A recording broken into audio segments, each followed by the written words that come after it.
Dear Steemit community, hi, my name is Karina Herden, and my nickname is Coco. I heard about you through some artist friends that I met at an exhibit a couple of weeks ago and have been glued to the internet researching what Steemit is and what this cryptocurrency is, and I'm so excited about it that I'm almost worried. So I watched lots of these tutorials and they said to introduce yourself for your first post, explain a little bit about yourself, what you expect to get out of Steemit, and then what you could contribute of value to the new community.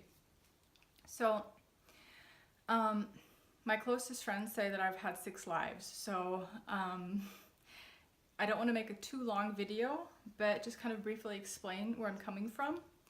I'm a Generation X. I was born in 1974. I'm 43 years old, and I was an opera singer, and I started at 14 years old. I had baby boomer teachers and baby boomer promises, and I worked my ass off for many, many, many years and sacrificed everything to become an excellent opera singer. I had the best teachers in the world. I studied in Washington, D.C., in Florence, Italy, and at the Vienna Conservatory of Music. And when I was 24, I was chosen out of 2,000 people to sing 2 private concerts at the White House. It all seemed like it was going to be a great future. I have a rare voice type. I'm half German. I have 5 languages under my belt. And the whole world just kind of collapsed. And not just that, I've been around artists my whole life, and my ex was also an artist, a Lucasfilm artist. So I saw that situation as well, where it used to be, when we were younger, a comic book cover would pay 6,000 euros or dollars, and then it was 3,000, and now it's like $400. I've just noticed that in my lifetime, all of these types of skills or trades that can offer aesthetic beauty, more of a sensuality value to life, is no longer paid. And I worked my ass off for many, many years with almost 0 payment. I went through long periods of poverty and the fear and the anxiety involved, and I've witnessed it in many of my friends. And they say intelligence is adaptation. So after finishing the theater and music degrees and realizing in my 30s that I was singing everywhere, however, I was getting paid near peanuts, and the treatment was really, really bad. It wasn't that you were singing in beautiful places and you were treated like a movie star because you were the entertainment of the evening in front of 4,000 people. Your payment was often nothing. And I realized after a while that you could not eat the honor. And so I worked many, many jobs. I also started working when I was 14, so I've always worked. And so then I started working for an international organization, and immediately I started going to school at night, and I did an MBA, which I also have never used because of the glass ceiling. And I realized that we live in a world where, especially for our generation, Gen X, we were promised that if you work your ass off and you have discipline and you're highly talented or skilled in something, then you would have a payoff in the end. And that payoff has never come. Anyway, yeah, so what I was saying is that the millennials, they're also a little overeducated, but they, I think, weren't given the same promises that we were. And I see on TV this whole boom for mini houses and things. So their dreams are totally different than ours were. Anyway, so I've been working the same job now for 12 years, and I went back to university at night and spent another 26,000 euros on my MBA. And it's a good job for Austria, however, there's no career path. And I find that a lot of the people in my generation are kind of in the same boat.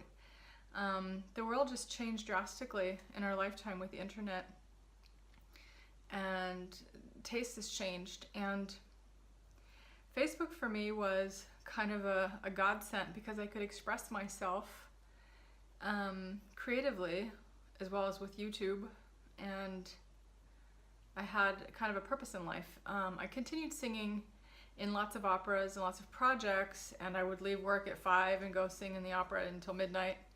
And I did lots of crazy things like singing backup for Anna Netrebko. But I mean, all of these things, you know, you get maybe 40 euros, 50 bucks for a performance, and for that one we got 75 euros, $100 for the entire day, and rehearsal and performance in front of 15,000 people. So it really is a hobby. And so I can't help but be creative. It's a passion, and I have this part of me that just flows out, and so I just put it all online. And in the last several years, I have recorded a lot of music. I've made a lot of really crazy music videos. On Facebook, I have several different fan pages. I turned into a mermaid when I was 40. That had a lot to do with childhood psychology, and so that was healing an inner child. I've done a lot of psychological work, a lot of shadow work, a lot of work on personality disorders, a lot of work on intergenerational trauma and post-traumatic stress. I'm half German, half American, as I said. My family, my German family, was expelled from Bohemia and Silesia. So I run these different fan pages on Facebook. I have this mermaid page where I do crazy things, like I wanted to be the first mermaid to visit the Little Mermaid in Copenhagen, which I just did. I've had the mermaid tail all over the world with me. I travel a lot. I blog a lot about my travels.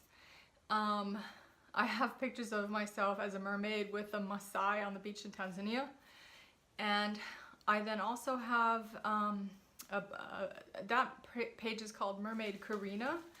Then I have a page called Coco Vin, which is vintage fashion and costumes and tutorials.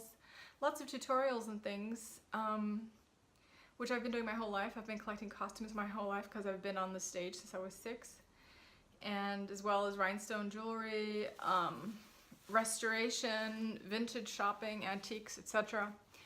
And then I did a lot of genealogical work because of my family, because I was always confused as a child, were we Jewish? Because our family had a very similar story of expulsion and this train that they were on, and refugee camps and rape and murder and all of those things. And it's a chapter in history that people haven't really written much about, the Germans that were expelled, 12 million of them, and people didn't write much about them because, you know, all Germans are evil. After the war, you weren't allowed to talk about what happened to them. So I created a fan page for almost forgotten Bohemian graves, because I have a cousin in the Czech Republic. Her grandmother married a Czech and stayed there. So there are lots and lots of graveyards there with lost graves that, you know, the people were expelled, and then you had the wall that was built, and these graves were just kind of forgotten, and they're beautiful. They have lots of enamel paintings on them, photographs. And so I have a lot of people running around these graveyards, also Czechs, taking pictures before they get totally destroyed. And I've had a lot of older generation people who have never gone back find family members before these graves are dug up and reused or whatever. So I have all these fan pages, and this is what I can contribute to Steemit, is that what's really pissing me off now is that, like, that fan page is, they're all volunteer, and that one is a public service, and they are not getting any attention anymore. I'm creating this crazy creative content, original content for these things, and I put in a lot of work into these creative projects, and I've been doing this my whole life, and I've been doing it for free. I didn't care. I needed to get it out of my system so that I have meaning in my life. And now Facebook wants me to boost everything and isn't showing my content to anybody anymore. It's blocking me from people's news feeds. So what's the point? And so recently I've been looking around for different opportunities to do something online. And then when my artist friend told me about Steemit, and I started researching this, and then I kept hearing the word meritocracy, and I was just blown away because I've been using this word for years. I dream of a world where you get rewarded for merit, because our world isn't like that anymore.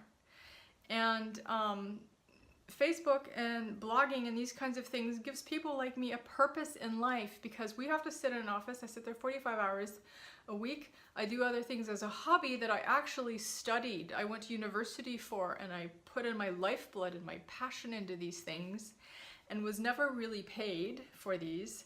So I'm willing to do it for free. If it makes people happy, if it gets attention, it nowadays doesn't even get attention anymore.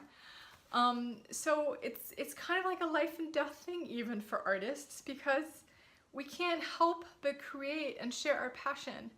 And I think it's so important in this world where there's so much uncertainty and war and greed, that we still at least have some kind of a platform for people who create beauty in the world, who make people feel things, that there's still a platform for them to get some kind of motivation. And yes, financial reward would be the best motivation, because we're not used to that anymore in the last 20, 30 years.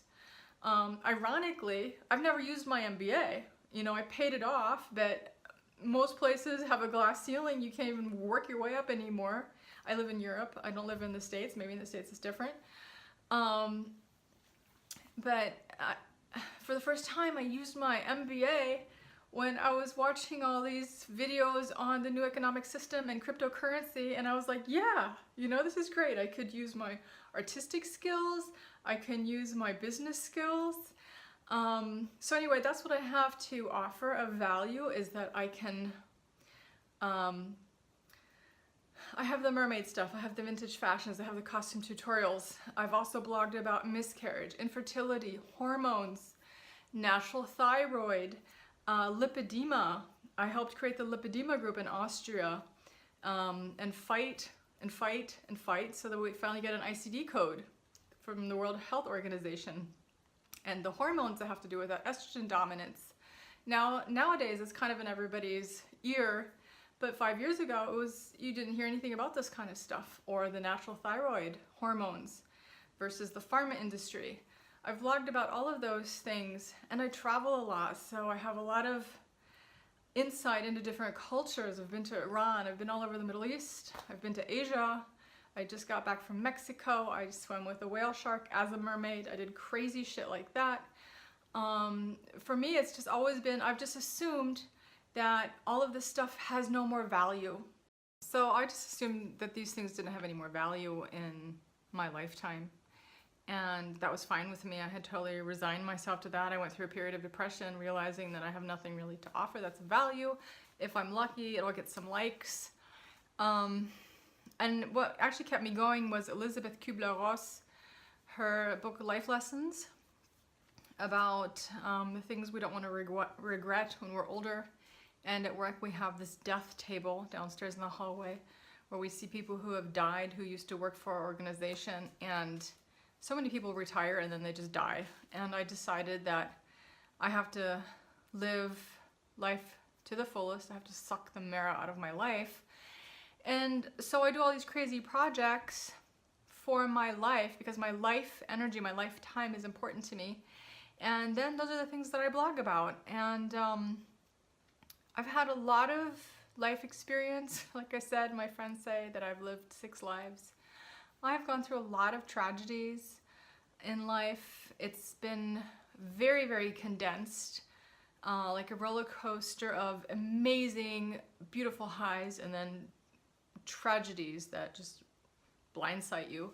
And I've blogged about everything. So I feel like I've got institutional knowledge of life that I can share. And I think this parallel reality with this parallel economy that is actually a meritocracy could really be a great thing. Could be a lifesaver. Not just life, but also like a soul saver for people like me. So I'm excited about it. Thanks.